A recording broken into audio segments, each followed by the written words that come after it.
Hey everyone, welcome to Cross Culture Critic. I'm Chris. And I'm Joe. Welcome to the show. How you doing, man? I'm hanging in. How about you? I'm great. You know what? The day this will release is 1 year to the day, almost, that we released our interview that I did with you a year ago. Oh, really? Isn't that crazy? Oh, that's Which, awesome. by the way, is still the highest downloaded episode we've had. Podcast ever in the history of podcasts. Episode ever. Like Serial wants to get in on this. They're thinking the Christian music discussion is a niche they just haven't been able to crack lately. Yeah. So yeah, it's been so that means I think it was maybe 2 episodes after that where you actually joined the show. Yeah. And it became this thing. So we thought maybe take an episode and talk about that, but also talk about another thing in a little bit. But 1 year in, I mean, I feel like we're just hitting our stride. I do too. I enjoy what we have. I love this. Yeah. It is funny because I do the time hop every day on my Facebook where you can see what you wrote like a year or two ago. And I did a Kickstarter campaign when I first got the idea for this show. Okay. And it was originally going to be called Why Should the Devil Have All the Good Podcasts? And I forget what I asked for. I think I asked for like $5,000. Oh. Because my original idea was when I had started the show, the idea came to me after taking a road trip with my family. And I put on a bunch of old Christian music just for laughs. And I started wondering, I'm like, what happened to all these groups? Where are they at? Do they still believe? And I wanted to do a show where I would just talk to them the whole time. Uh-huh. And so I was like, okay, well, how would I make this work? I'm like, well, I would need $5,000. First figure that popped in my head. A leather coat. Because my idea was going to be that I would travel to like all these places where they lived and like spend a weekend in Nashville or something, like just interviewing them.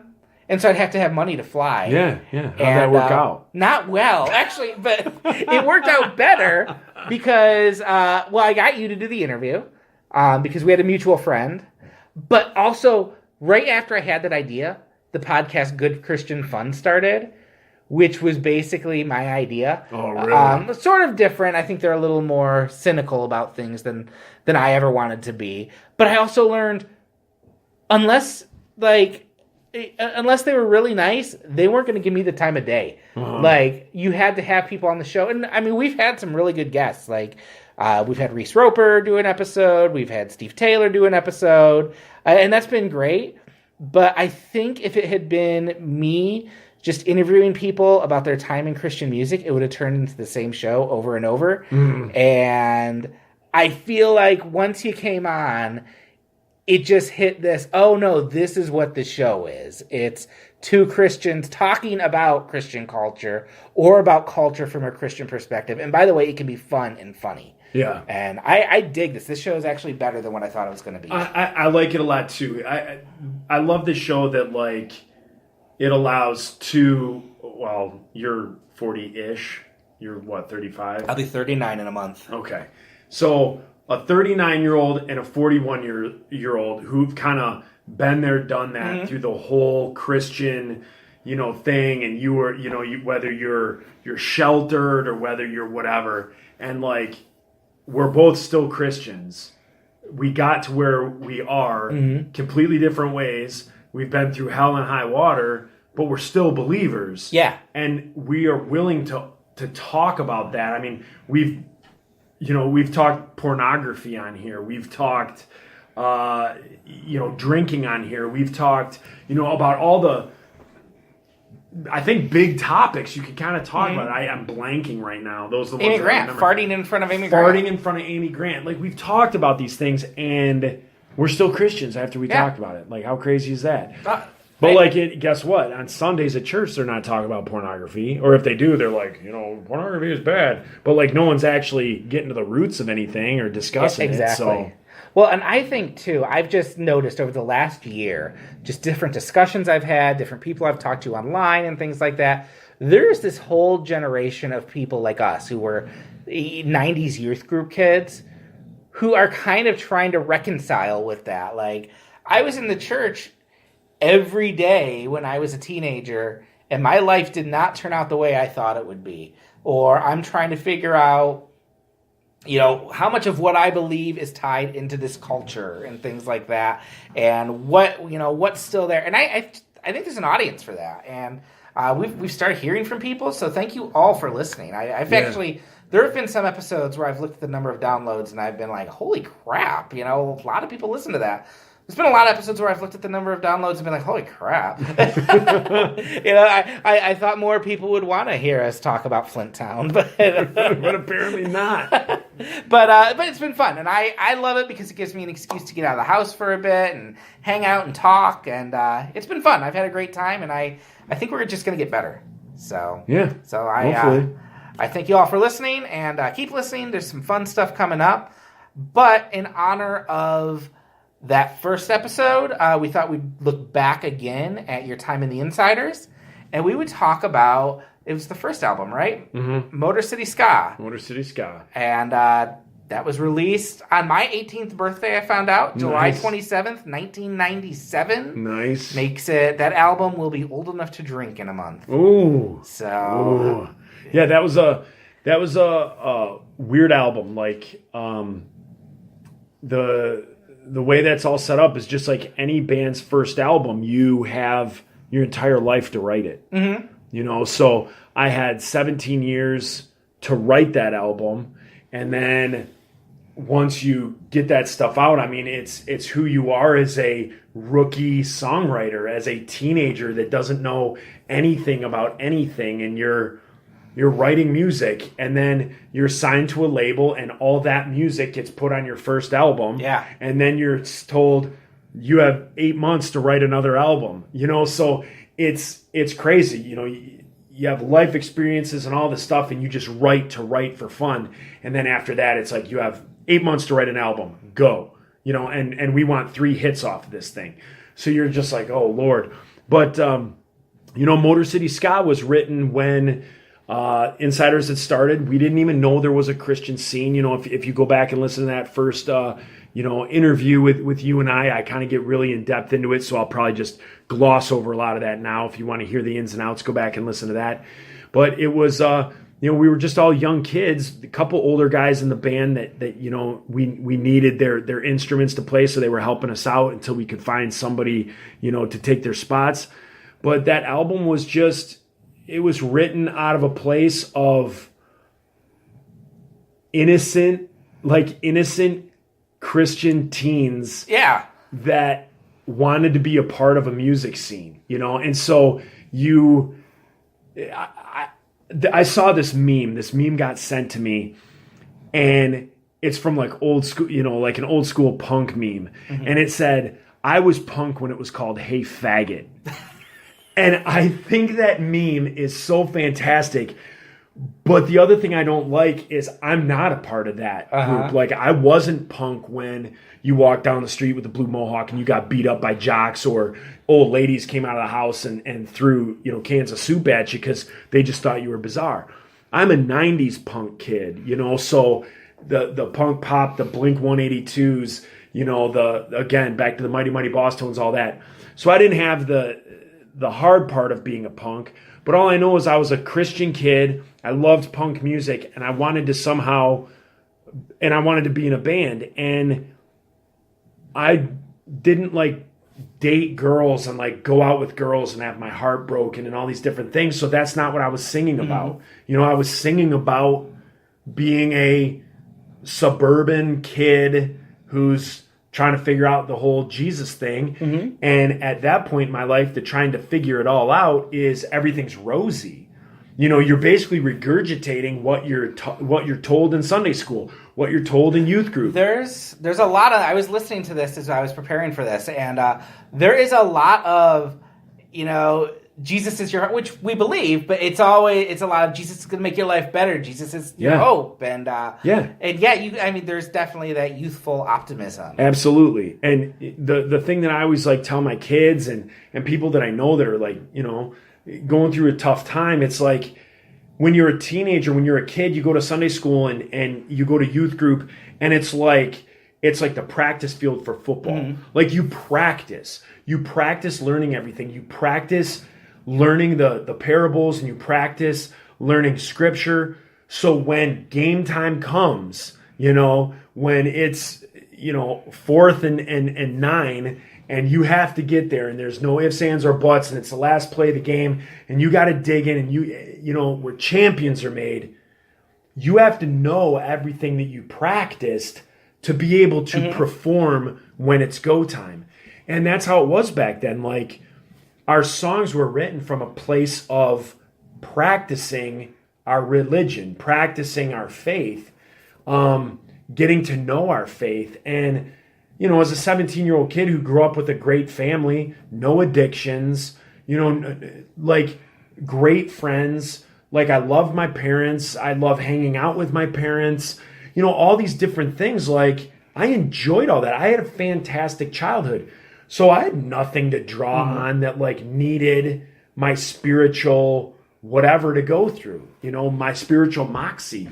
It wasn't until my 30s that I was tested. Yeah. And so, when I listen to Motor City Ska, it just comes from a place like I listen to it and I cringe. I cringe so bad listening to those songs because I just think, oh boy, just a wide-eyed kid that just thinks he kind of knows how it's all going to go. And, and I got knocked down, and, I got back up, and I got knocked down, and I got drugged through the mud, and I got stabbed in the back, and I got punched in the gut and all sorts of stuff. But I'm still here. So all that training worked, but Sinner's Songbook sounds a lot different. I was just thinking it would be interesting to listen to that and then listen to Sinner's Songbook. Yeah, pretty. That's funny. I might do that this week. But everything from the putting the album together. What's funny? Here's a little thing that you're not going to hear anywhere else, and I think this is probably the first time I've ever said this in an interview or anything. Motor City Ska, the name of it came because our manager basically told us that's what the name of the album was going to be. But I originally wanted it to be called Food for Thought and wanted the album to look like a Wheaties box. So I wanted it to be orange with white letters that said the Insyderz, and then we were all, posing or dancing, whatever, with horns and everything like that around like the cereal bowl, or not even a cereal bowl, just us there, and have it say the Insyderz. Food for Thought was going to be the name of the album. And like, our drummer and I, like me and him, kind of, I don't want to say made most of the decisions, but I think we were kind of like the influencing decision makers. Like when it came to shirts and stuff like that, I kind of always got my ideas through. But that one, like, we had it all together. We had it sketched out. We kind of took it to the band, and they were just like, okay. And then like we told our manager, like, yeah, this is what we were thinking, and it was just kind of like, nope.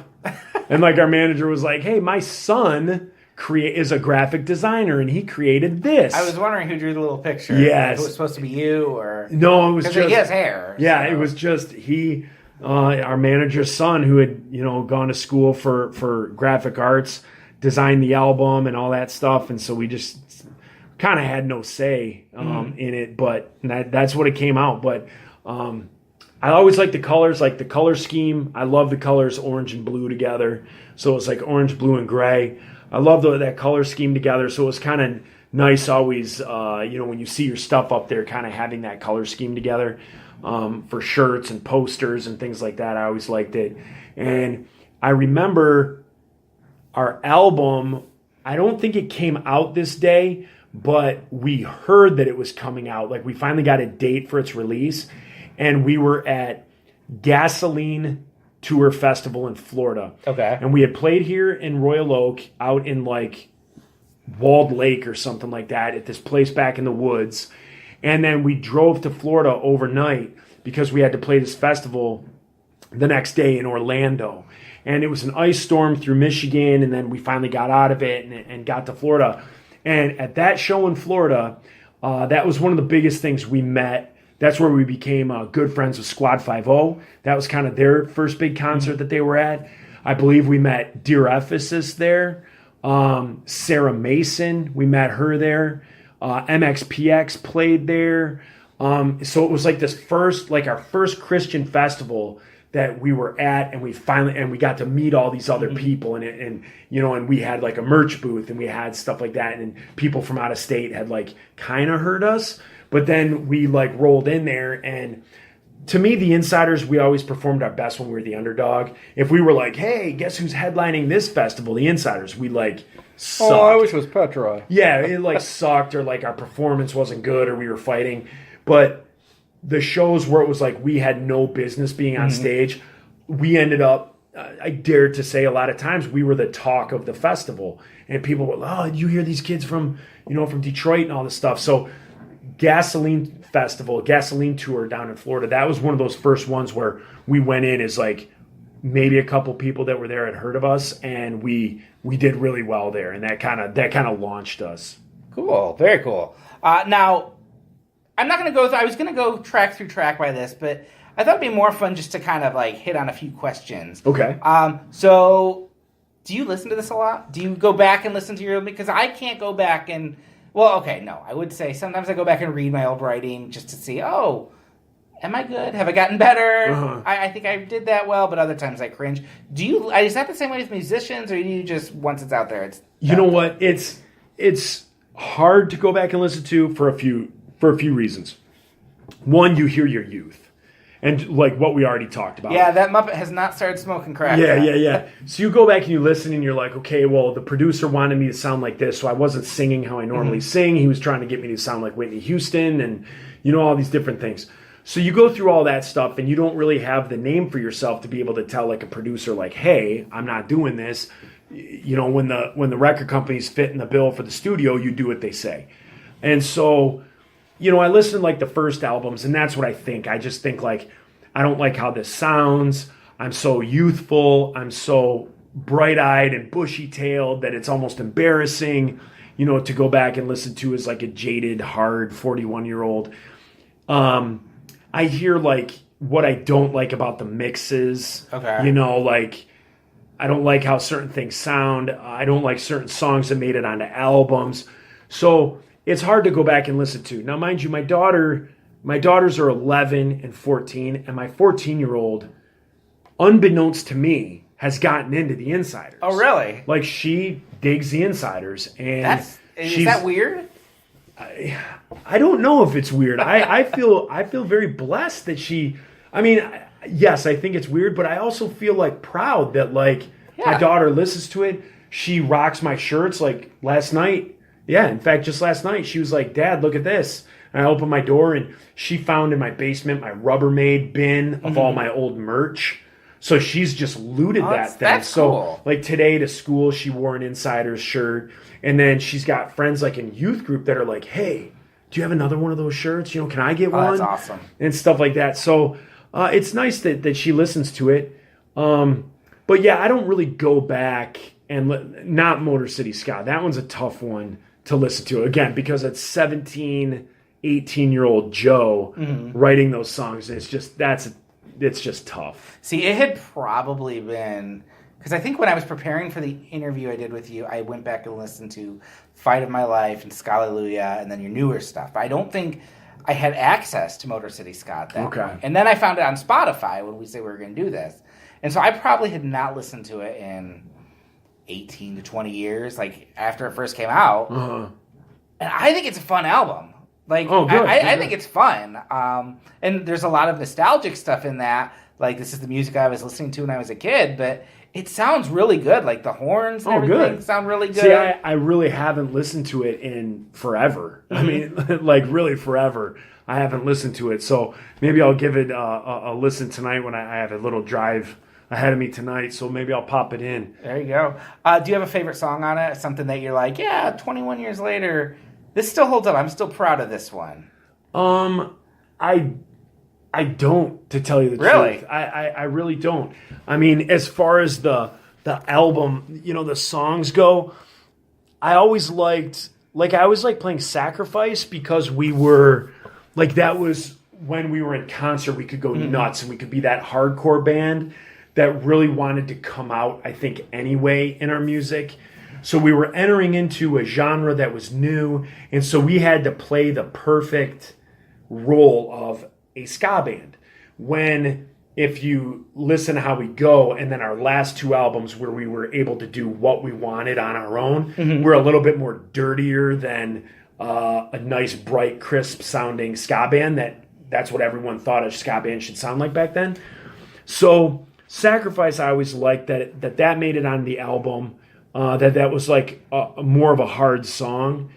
What's funny is I was a part of a group for like 90s Christian music or something, and they posted a question once, and somebody asked the question, what's the worst Christian song ever written? And somebody posted the Insyderz Trigger Happy. Really? Yeah. So Trigger Happy, they said, is like the worst. And I was like, oh no. Like, I like Trigger Happy. I think it's fun. I know Trigger Happy, the song came from, there used to be a huge punk band. When we first started, there was a huge punk band that had been around for a while in Detroit, and they were called the Feisty Cadavers.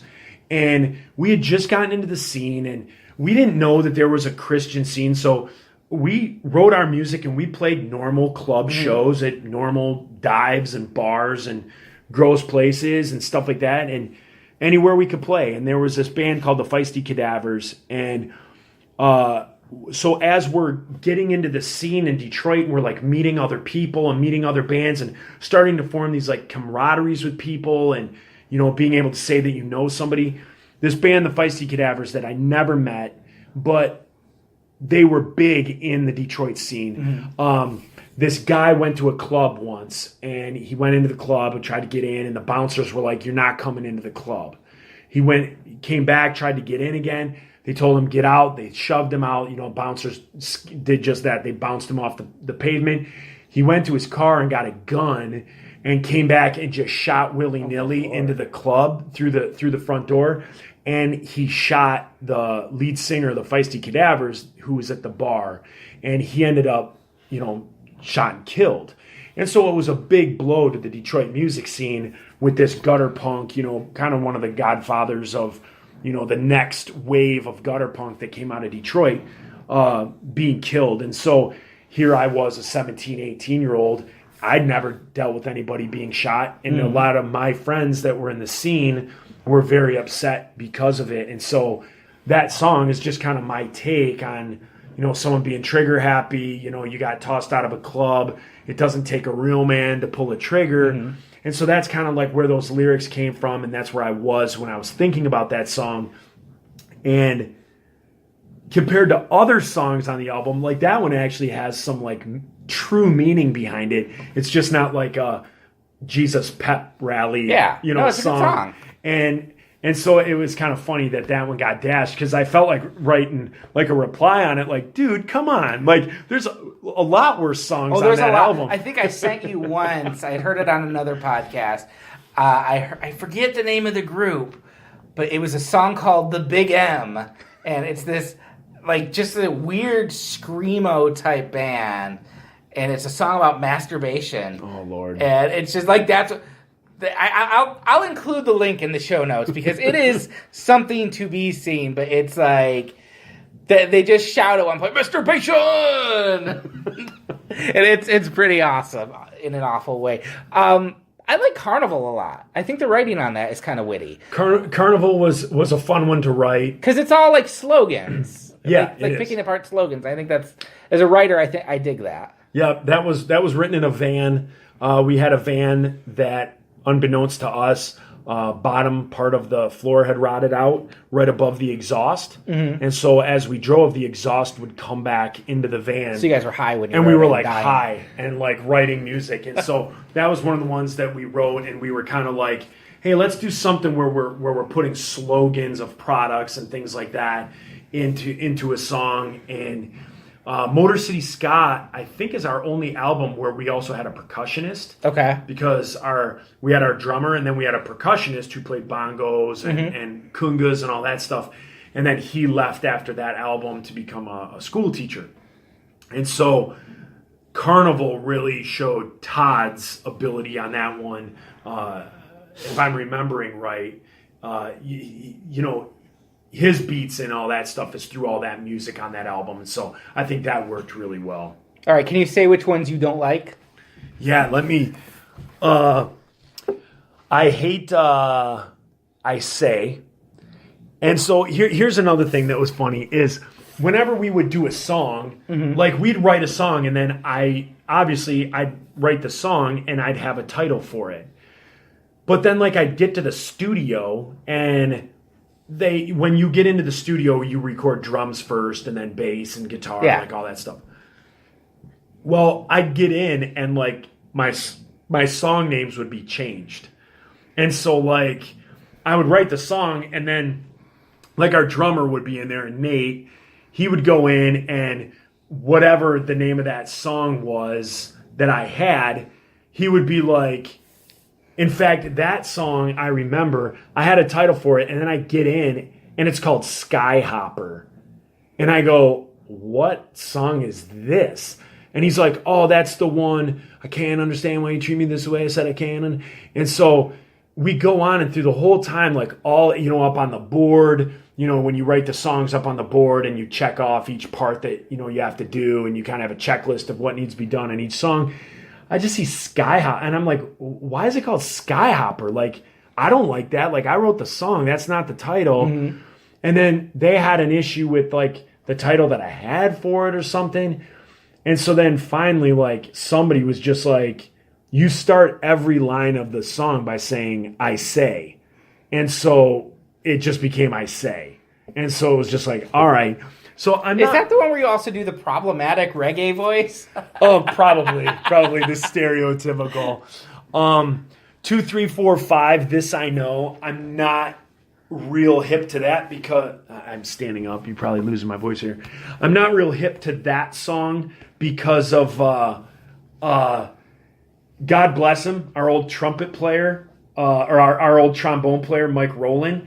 He does a lot of the backup singing in that, and he's background vocals, and he has a very nasally voice. Okay. And so his nasally voice and my voice that I'm trying to sing in, because our producer is telling me that I have to sing different than how I normally sang, it just clashes. Like it's not sounding right. So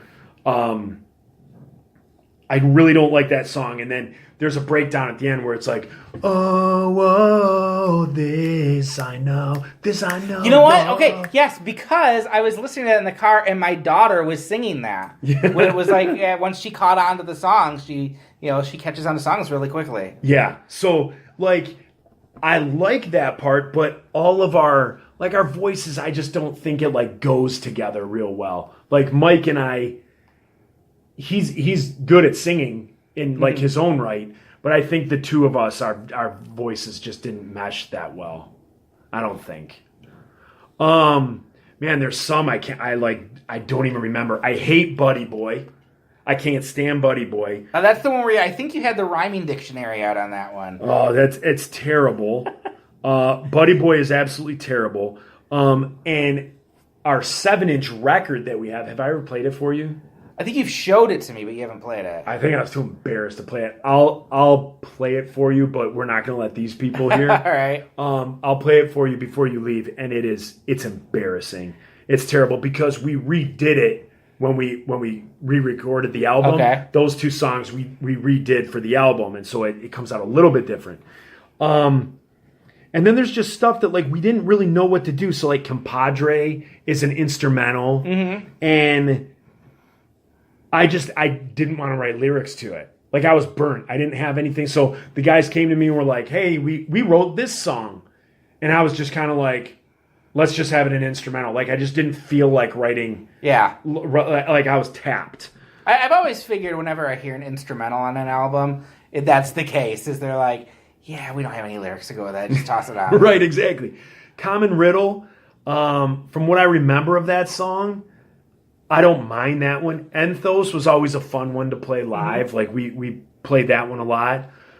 House for Sale, honest to God, I don't even remember that song.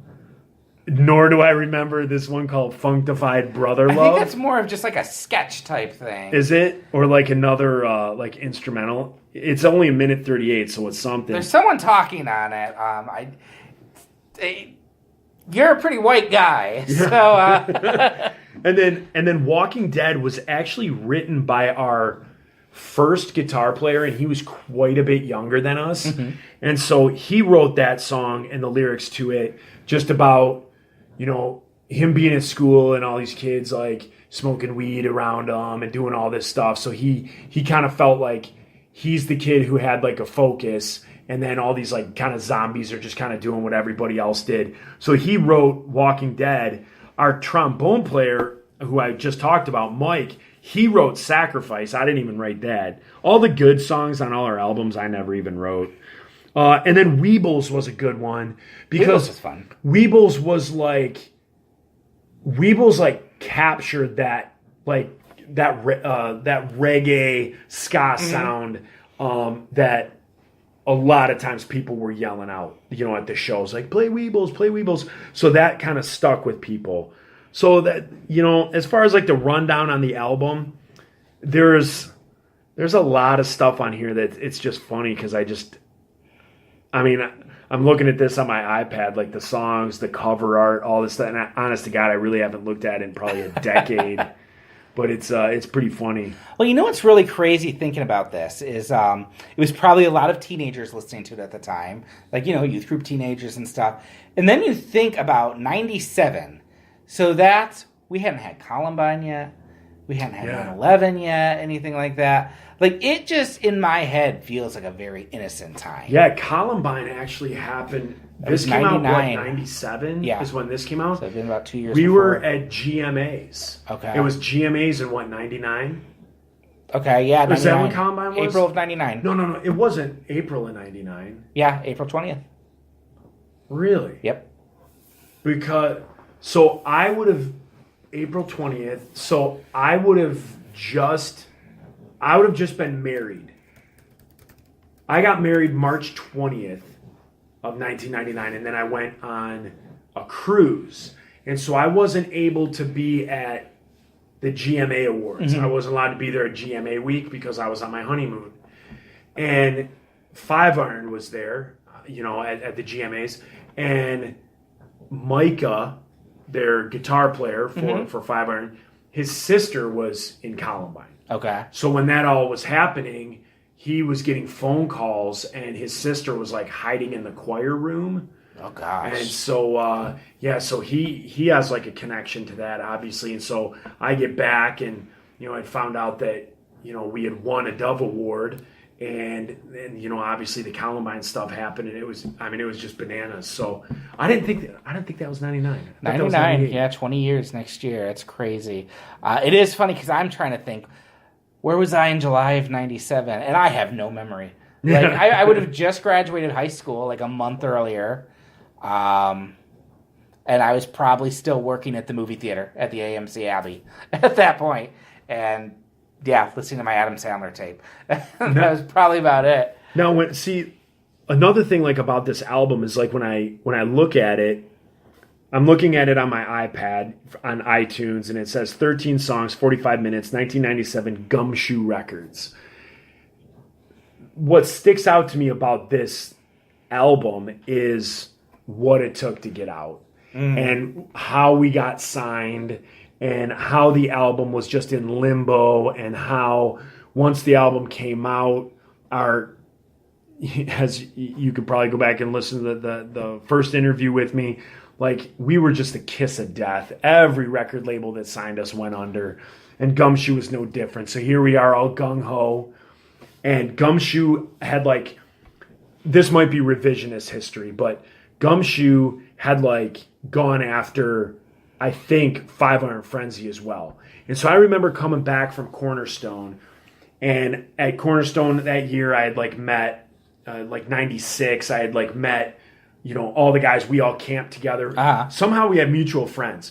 And so we had a campsite that it was us and then the guys from Johnny Respect that back then were called Bleach, before Bleach was Bleach. Yeah. Well, gosh. Yeah, no, you're thinking of a different Bleach. Yeah, I think I am. So the Bleach that I'm talking about ended up becoming Johnny Respect. And so it was us and Bleach, and somehow they knew the guys from Five Iron. So Five Iron was on our campsite. So it was us, Five Iron, and Johnny Respect, basically. And we all became like really good friends. And so when I left Cornerstone that year, like I would call and talk to Reese and stuff like that. And so he had told me like when they left that like they had like an offer for a record deal from I think Gumshoe Records and then Tooth and Nail and then this other one called 5 Minute Walk. And so he would be talking to me about stuff. And now mind you, here we are like 18-year-olds and like the guys from 5 Iron were like 24, 25 years old. They, they kind of a little bit smarter than us kids. And so they like weighed their options and they did their due diligence. You guys took the first one, did Yeah, we just took the first one. And, they ended up going with 5 Minute Walk. And the rest is history. We went with Gumshoe and then we just, our history is just mired in horrible record deals. And, from the signing of this one ruined us for about the next 3 albums. Well, you know what's interesting, though? Because I'm on a lot of, like, Christian pop culture, Christian nostalgia type groups. And I will say, anytime I mention I do this show or the Insyderz comes up in conversation somewhere in the group, people always remember the group. Oh, good. Like they hold you right up there with 5 Iron and Supertones, and I mean I don't think you're included in the Babylon Bee farm that they're building for them or anything, but so to kind of start taking it home, what would you, if you could go back like 21 years ago, what would you tell yourself to do differently? I think I would tell myself to not censor, like not censor anything, not say this is who I'm writing for. I'm writing because these songs have to be put in this store. So I'm going to write for this audience. I wish I just would have wrote. And a lot of this stuff, 80% of this stuff is me writing. But there's 20% of it that's censored, or you're thinking, well, I don't want to upset this person. Yeah. I don't want to upset the apple cart. So I'll dial it down. And I think that's one of them, is I wish I just would have not cared and just done it. And the other thing is I wish we would have not jumped at the first one. The first, record deal that came along. And I wish we would have been able to look into the future and be like, you know what? We can say how our albums want to sound. And we don't have to, because this guy says, no, sing this song, like, no, perfectly. Yeah. And I have to take 30 takes to get like, oh, when that's not what I want to sound like, and that's not how I sound. So a lot of this is like when I'm singing, I guess the only way I could like describe it is like if I wanted to mimic a singer, so if like you want to mimic Eddie Vedder and you're like, don't call me daughter, and you like here, and you like goof around, sing, that's basically what I'm doing on this album. Is like I'm singing somebody else. Like I'm mimicking what the producer in the studio said, how about you sing it like this, I can't understand why you treat me this way. I said you can. And so I'm basically mimicking him going, I can't understand. Whereas like for me, I want to be like, I can't understand why you treat me this, and like have a little bit of gravel in there. I wasn't allowed to do that back then. How do you do that without throwing up?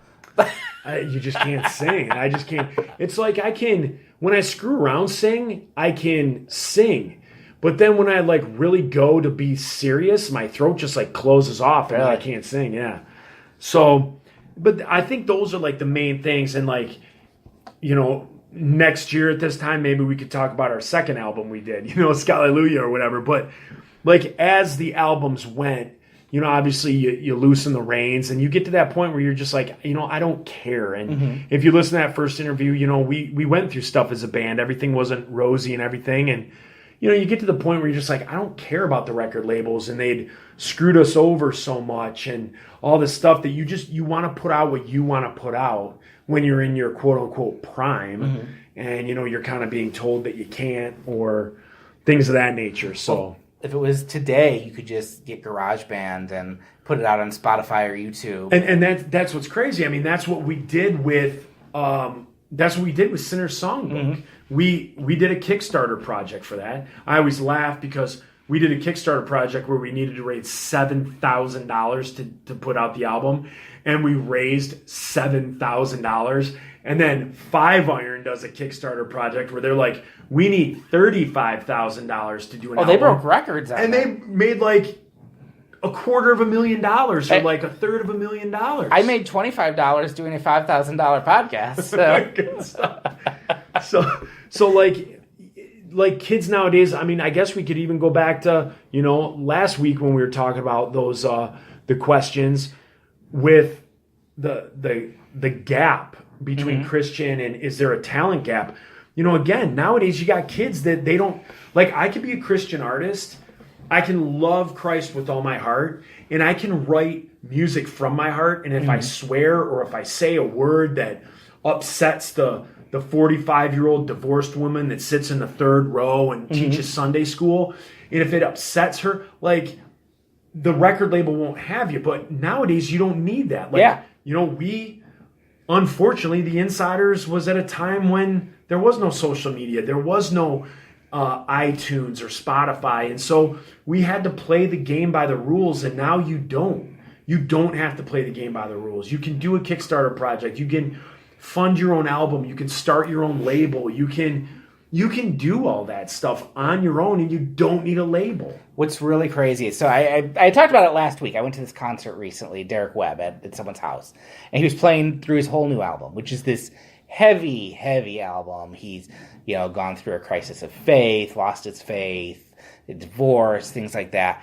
And it's just a song after song of heavy song. And he played this one, and I remember listening to the album thinking, well, that is a raw song. It's like him like singing about being alone on Christmas Eve and losing his faith and things like that. I'm like, wow, that's a really raw sounding song.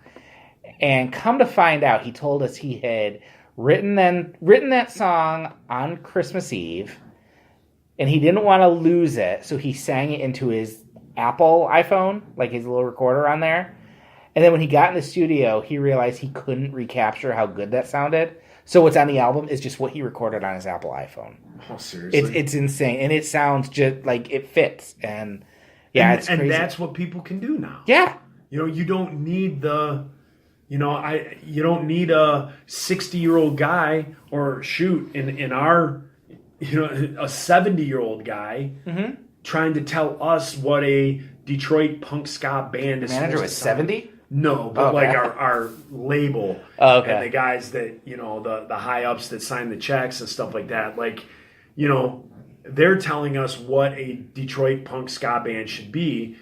And it wasn't until, we did Soundtrack to a Revolution, where our manager, Tim Tabor from the Prayer Chain, where he put it out on his label. And so he was just like, I trust you guys, just make an album. And so we had fun just doing an album. And then we did it with Royce Nunley from the Suicide Machines. And so he recorded it in his house. So here we have this Detroit icon from a famous Detroit punk band. And, I remember being in there, and I'm like, how do you think I should sing this song? Because that's what I'm used to, right? His producers tell me what's up, and he's like, why are you asking me? This is your band. I'm here to push the record button, and to tell you, oh, you know what? We might want to extend the chorus here, or we might want to soften this up for listening purposes, for easy listening, and not get too intricate because you might lose your audience.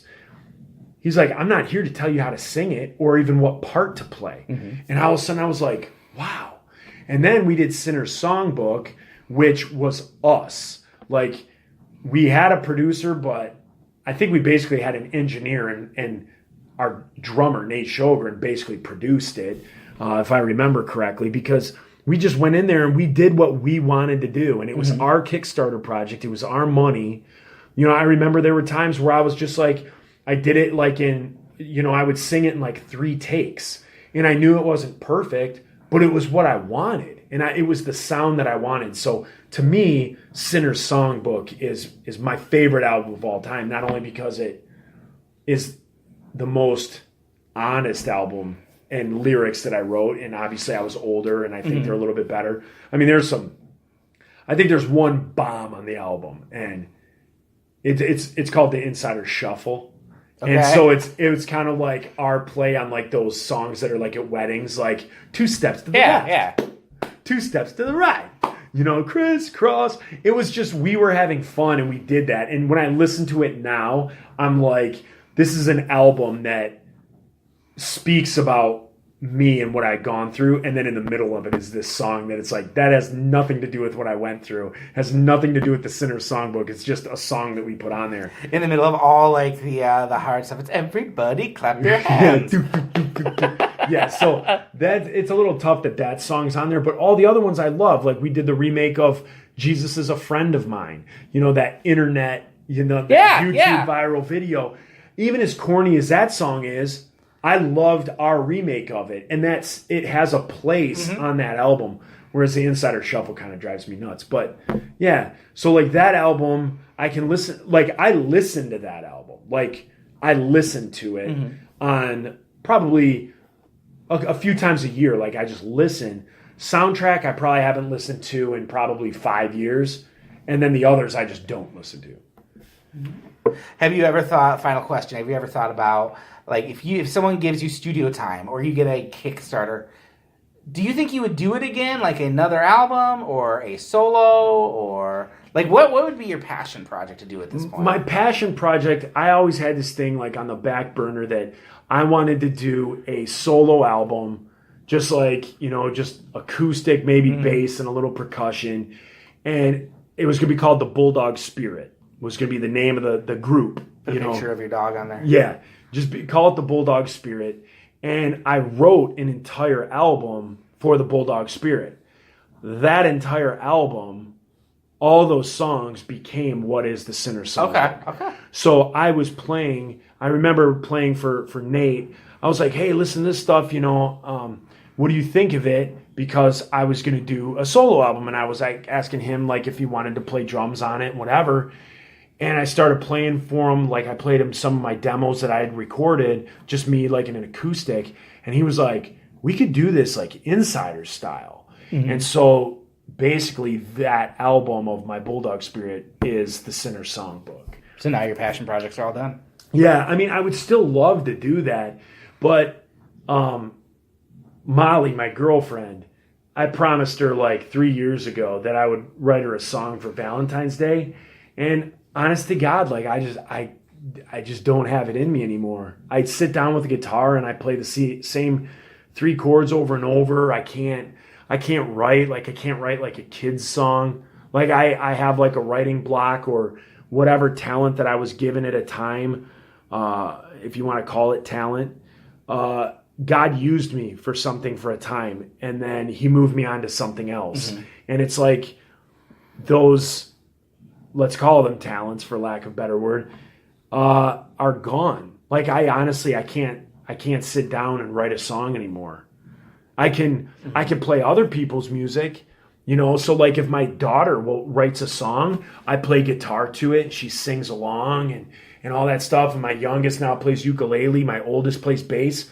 And so we'll all sit around as like a little family and just play our instruments, and my youngest will play ukulele and sing, and I have a blast doing that. But I don't think I could write a radio jingle. Well, I look forward to in 10 years hearing the Yerke family band. Yeah. Kind of like the Von Trapps of the modern age. Or the Gaither Trio. Gaither Trio, oh my gosh. So I think that's where we'll close it for today. Cool. I know you got a podcast to get to, and I have work in the morning. There you go. But we will... I don't want to say we'll be back next week, but we will try to be back soon. We won't do as long of a lag as we did before, and maybe we'll be back next week. Who knows? So keep listening, and you know where to find old episodes. If you could tell your friends about this show. I really want to make a push to get this out there because I know there's an audience out there. We've started to hear from people. So if you rate us on iTunes, that'd be great. If you want to just share it on Facebook, if you want to send us an email, there's a really easy way to do it. You just click the email button on our Facebook page, and that'll go right to my email account. So we will see ya. See ya.